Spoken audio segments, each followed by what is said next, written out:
হাদিসে মুবারাকা মনে পড়লো, সুবহানাল্লাহ। এখন যতটা ইসলাম সহজ, আমার নবীর জামানায় এতটা সহজ ছিল। একবার দামেস্ক থেকে এক বিজনেসম্যান উট নিয়ে গেল মক্কার সরজমিনে, মক্কা শহরে বিক্রি করবেন, বিজনেসের উসিলায়, ব্যবসার উসিলায় গেলেন। যাওয়ার পরে ওখানের মধ্যে দেখা হয়ে গেল আবু জাহেলের সাথে। কোন জাহেল? আবু জাহেল, মক্কার সবচেয়ে বড় গুন্ডা, সন্ত্রাস। যখন তার সাথে দেখা হয়েছে, ওই সময় আমার নবী ইসলাম প্রচার করছেন, একদম নতুন নতুন, অল্প অল্প মুসলমান, বেশি মুসলমান না। এখন তো মুসলমান বললেই মুসলমান খুঁজে পাওয়া যায়, তখন এতটা সহজ ছিল না, কঠিন ছিল। যখন ওই তাজের ওই ব্যবসায়ী ব্যবসা করতেছে, দুইটা উট আবু জাহেল দেখে বলতেছে আমার কাছে বিক্রি করো, আমি এটা টাকা দিব। তো সে সরল মনে, সহজ সরল মনে বলতেছে ঠিক আছে। বলে আমার বাসা এখানে কাছেই, আমি কালকে তোমাকে টাকাটা দিব। এক দেশ থেকে, দামেস্ক থেকে গিয়েছেন মক্কা শহরে। ওখানে তো তখন হোটেলের ব্যবস্থা, রিসর্টের ব্যবস্থা ছিল না। ওখানে যে থাকবে, একদিনের জন্য থাকবে, ওই ব্যবস্থা ছিল না। কষ্ট মষ্ট করে ছিল, দিয়ে দিয়েছে। যাওয়ার সময় আবু জাহেল বলতেছে এখানে একজন ব্যক্তি আছে, নাম মুহাম্মদ সাল্লাল্লাহু তাআলা আলাইহি ওয়াসাল্লাম।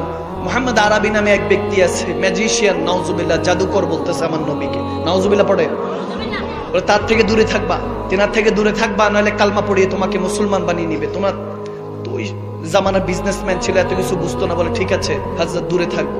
এখন দুইটা উট দিয়ে দিছে আবু জাহেল রে। পরের দিন যখন গেছে, দিছে সিটারে। সিটার কি আর টাকা দেয়? ক্ষমতাবান, দেখবেন জোর যার মূল্য তার। দেশের মধ্যে তো এমন অবস্থাও চলে না? যার কাছে টাকা বসায় আছে, দেখা গেছে জমিনে তো পাই পড়ে না, নিজের যে কি একটা মনে করে আল্লাহ মালুম। এমন অবস্থা, সামনে দিয়ে হেঁটে গেলে, যদি বয়স কম বা বয়স বেশি হোক, সামনে দিয়ে হেঁটে গেল, এলাকার মানুষ যদি সালাম না দেয়, ডাক দিয়ে বলবে এই তুমি যে সামনে দিয়ে গেলা, সালাম দিলা না কেন? আওয়াজ দেয় না। এরকম আছে না? আছে না? আছে। মনে করে যে সালামটা তেনাকে দিতে হবে, অথচ সালাম দেওয়ার কথা ছিল তোমার। যার মনে পড়বে সে সালাম দিবে। এরকম ক্ষমতাবান যুগে যুগে ছিল। আবু জাহেলের কাছে সেই বিজনেসম্যান, সেই বিক্রেতা যখন পরের দিন টাকা নেওয়ার জন্য গেল, সে বলে আগামীকালকে আসো। দ্বিতীয় দিন গেল, বলে তারপরে তৃতীয়, বলে আগামীকালকে আসো, আজকে একটু ব্যস্ত আছে। এরকম ঘুরাইতেছে। এরকম কিছু আছে না? টাকা পয়সা নিয়ে ঘুরাইতে থাকে না কিছু? তুই জামানো ছিল, ঘুরাইতেছে, দিবে না। যখন এমন অবস্থা হইলো, ওই ব্যবসায়ী ঘাবড়ে গেল, নিজেকে অসহায় ফিল করছে, আমি কার কাছে যাব? ওই ব্যক্তি চিন্তা করছে আমি কার কাছে যাব, টেনশনে বলতেছে আমার ছোট ছোট বাচ্চা আছে, এখানে মক্কায় থাকার সুযোগ সুবিধা নেই, আমি কোথায় থাকবো? আমার টাকাটা দাও, আমি চলে যাই। তখন সে বলল যে তোর টাকা তোকে দিব না, দেখি কিভাবে নেস। সে গরম দেখানো শুরু করলো, ক্ষমতার বড়াই এই দুনিয়াতেও দেখাতে পারবেন। মনে রাখবেন, একদিন না একদিন এই হিসাব আপনাকে রব্বুল আলামিনের কাছে দিতে হবে। যখন ক্ষমতার বড়াই দিছে, সে এখন কান্না করতেছে, চিন্তা করলো কার কাছে যাব, কার কাছে? সবাই বলতেছে ওখানে মক্কার ওখানে সবাই, আবু সুফিয়ান, উতবা, সাইবা, কুরাইশরা, মক্কার কুফাররা বসে আছে। তাদের কাছে গিয়ে বলল ভাই আমি বিপদে পড়েছি, আপনাদের মক্কা শহরে এসে বিজনেস করছি, ব্যবসা করতে আসছি, দুইটা উট বিক্রি করছি, টাকা দিচ্ছে না, 3 দিন ধরে ঘুরতেছি অসহায়ের মতো। আমার বাল বাচ্চা আছে, ছোট ছোট বাচ্চারা অপেক্ষা করছে দামেস্ক শহরে, চলে যেতে হবে। তখন আবু সুফিয়ান, উতবা, সাইবা, তারা, আবু সুফিয়ান উনি তখন কালমা পড়ে নাই, তখন বলতেছে কে নিয়েছে তোমার উট, কে নিয়েছে, কে টাকা দিচ্ছে না, আমাদের কাছে বলো। সে মনের মধ্যে একটু সাহস পাইলো যে যাক, একজন তো পেলাম যার কাছে মনে দুঃখ বলা যাবে। তেনাদের কাছে বলতেছে এখানে অনেক বড় ধনাঢ্য ব্যক্তি, নাম আবু জাহেল। সবাই মাথাটা নিচু করে ফেলল, মাথাটা নিচু করে বলতেছে সে তো বড় সন্ত্রাস, গুন্ডা, অনেক বড় সন্ত্রাস, সে যদি টাকা না দেয় নেওয়ার কোনো উপায় নাই। দেখবেন আমাদের সমাজে এরকম ব্যবস্থা আছে, এরকম আছে, ক্ষমতাদার জানে চিটার বাটপার, দেশের টাইনা দশের টাকায়, তাকে আসনে বসায়। আওয়াজ দেয় না, ঠিক না? তাকে দেখা যায় আমরা আসনে এসে বসাই, বোমা মারলো সূরা ফাতিহা তেলাওয়াত করতে পারবে না, উনি আমাদের নেতা। আবার আসবে কিভাবে আল্লাহর রহমতে? এই দেশের মধ্যে, এলাকার মধ্যে আপনাকে সিলেক্ট করতে হবে যারা আল্লাহর রাস্তায় নিজের জীবনটা উৎসর্গ করেছে, তাকে ইমাম বানিয়ে দেখুন, নেতা বানিয়ে দেখেন, সমাজটা পরিবর্তন হয়ে যাবে, ঠিক কিনা?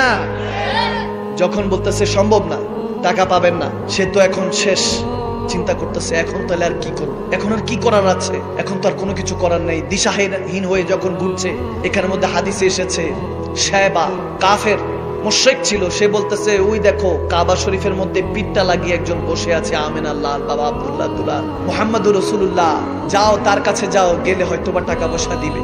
সুবহানাল্লাহ কয়। আমার নবীর কথা বলছে, আবার এই দিক দিয়ে আবার হাসতেছেও। দেখবেন যে যারা টাকা পয়সা থাকে তারা একটু অন্যদিকে আঙুল দিয়ে, যাস না ওর কাছে যা, তার কাছে গেলে অনেক কিছু পাবি, বইলে আবার হাসতে থাকে। আছে না, আছে না? এরকম খোঁচা একটা মায়েরা হাসতেছে, বলে যাও ওনার কাছে যাও, জানে আমার নবী তো অল্প আয় করে, নবীর কাছে গেলে এত টাকা কই থেকে পাবে, তারপরও পাঠাই দিছে। বলে ওই যে কাবা শরীফে ওদিকে পিঠ লাগায় দাঁড়ায় বসে আছে, যে ওনার কাছে যাও। তো ওই ব্যক্তি চিন্তা করছে যাবে কি যাবে না, কাছাকাছি গিয়ে দেখতেছে আমার নবী চোখ বন্ধ করে আছে, আল্লাহর জিকিরে হয়তো বা মগ্ন, চোখ বন্ধ করে আছে। নবীজির কাছে এসে আসতে চুপটি করে ওই ব্যক্তিটা বসে আছে, চিন্তা করছে বলবো কি বলবো না। চিন্তা করতে করতেই সে বলতেছে এমন দুইটা কথা আমার নবী বললেন যে ওই কথা শোনার সাথে সাথে বলতেছে এই অসহায় এই নগরীতে, মক্কা নগরীতে ঘুরছিলাম, নবীর ওই সময় ওই ব্যক্তি, ওই নবীজির দুইটা কথা শুনে মনের মধ্যে প্রশান্তি এসে গেল। নবীজির চোখ মোবারক খুলে, চোখটা খুলে বলতেছে ভিনদেশী মনে হয়।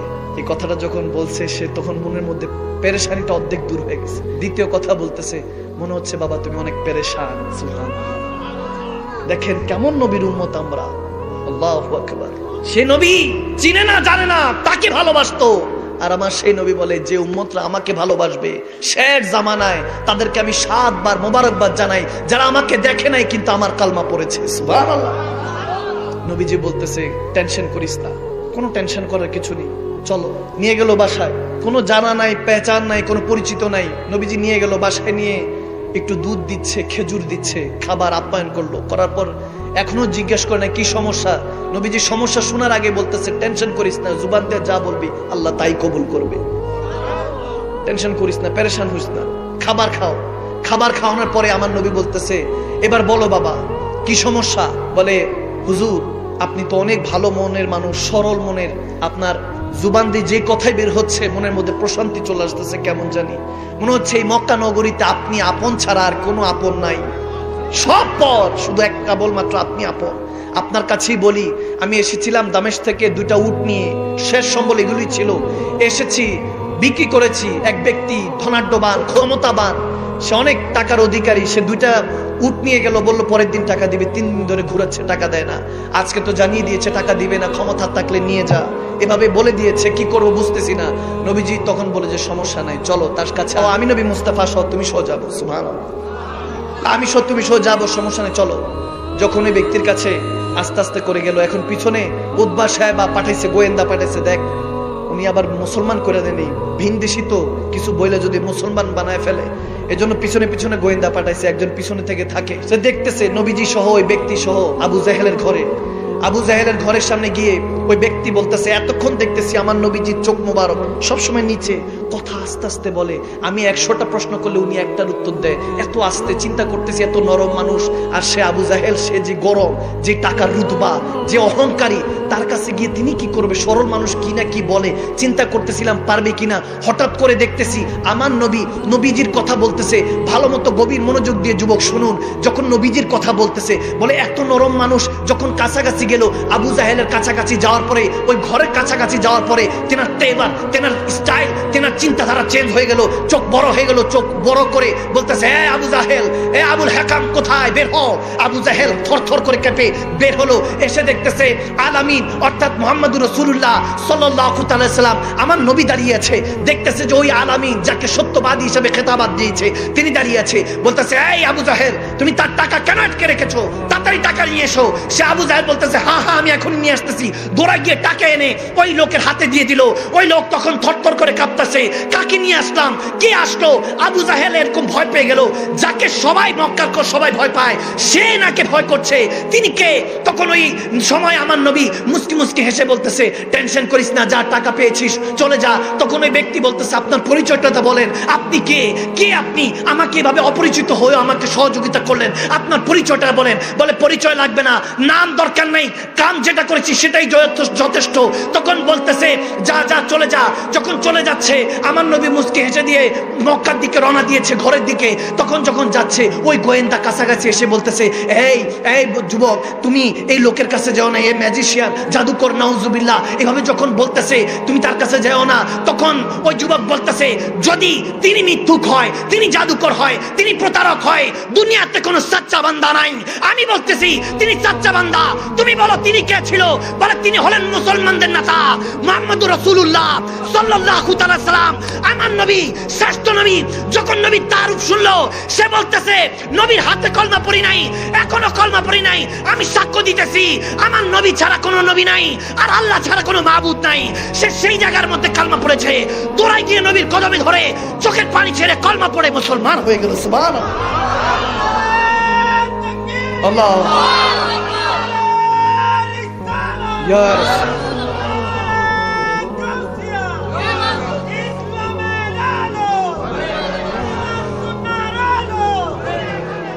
সেই নবীর শান কম না বেশি? আমার নবীর শানটা বাড়িয়েছেন কে? আওয়াজ আসে না কে? যুবক আওয়াজ করেন কে?